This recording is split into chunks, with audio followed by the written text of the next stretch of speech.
never knew that the young star was fighting for his life in a riptide of addiction. It was pulling him to hell and back over and over again, and he was trying to keep it a secret from everyone. Secrets kill you. Secrets kill people like me. Now, Matthew Perry has put those secrets on the pages of a book. It is dedicated to other sufferers who, like him, might need help. It was important to me to do something that would help people. You sure know how to make people fasten their seatbelts. Oh, good. Thanks. I'm glad you read it. Matthew Perry, take one. Friends, lovers, and the big, terrible thing. You start with a thunderclap. First page. Hi, my name is Matthew, although you may know me by another name. My friends call me Maddie, and I should be dead. Yeah, that's definitely true. You say, addiction, the big, terrible thing, is far too powerful for anyone to defeat alone. But together, one day at a time, we can beat it down. Yeah. Your disease is just outside, just doing one-arm push-ups, just waiting for you, waiting to get you alone. Because alone, you lose to the disease. And now I finally feel okay and feel like I've got some strength. What does it mean to feel okay? It means that I've developed some safety nets around this. You know, for some reason, it's obviously because I was on Friends, more people will listen to me.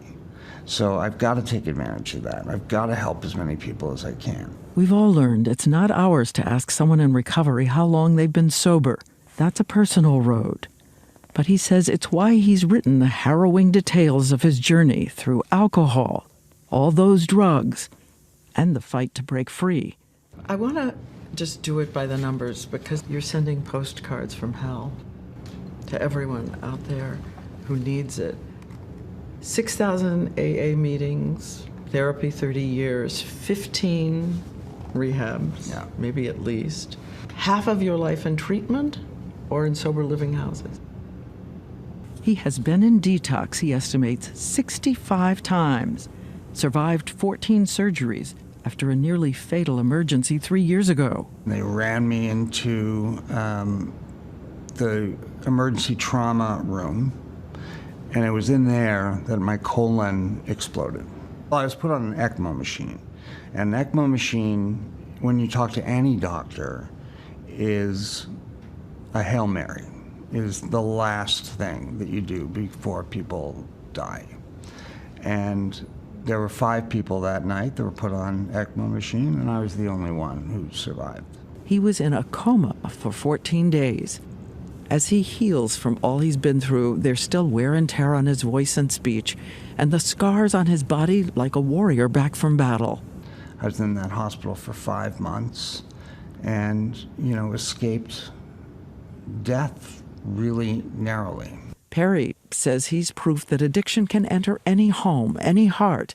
If you try to map the fault lines underneath an addiction, you often find unanswerable questions. Perry says he does remember the day he thought he had found an answer. He's 14 with his Canadian pals and a common teenage rite of passage. I'd never drank before, and I just sort of drank this entire bottle of what was called Anwar's Baby Duck. That was the name of the wine.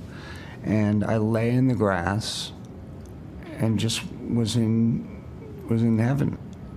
And I thought to myself, this must be the way that normal people feel all the time. And I thought that at 14. His friends could drink and stop. But for him, the relief was so easy it became his destination. But, you know, by the time I was 18, I was drinking every day. It's a pattern he continues, even after landing a starring role in a show that was then called Friends Like Us. He hopes fame will fill up the hole inside, but it doesn't. And that was a dark day for me when I realized that it did not do that, that it did not fix what I thought was, what I knew was broken. And now the added fear of being on a high wire with about 25 million people watching. He says his terror deepens. So does his loneliness and shame. Alone so I could drink. Drinking, therefore alone. I'd drink Watch the movie, pass out, wake up, drink, watch the movie, pass out. But you had no trouble with the lines, you had no trouble with the timing, you had no trouble showing up every day? Early on, yes. And I made a rule that I would never drink or take anything at work.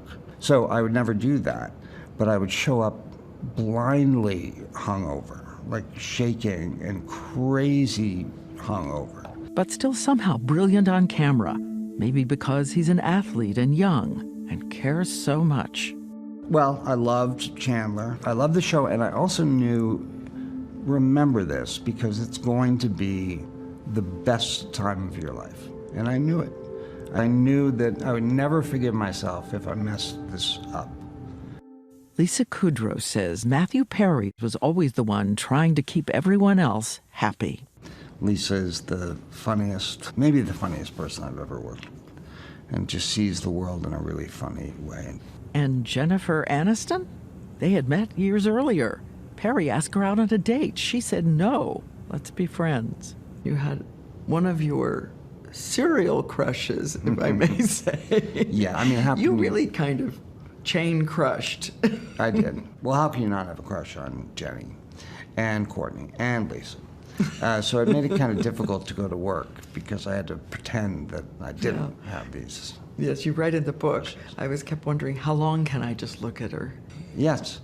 I was like, is 3 seconds too long? How long is...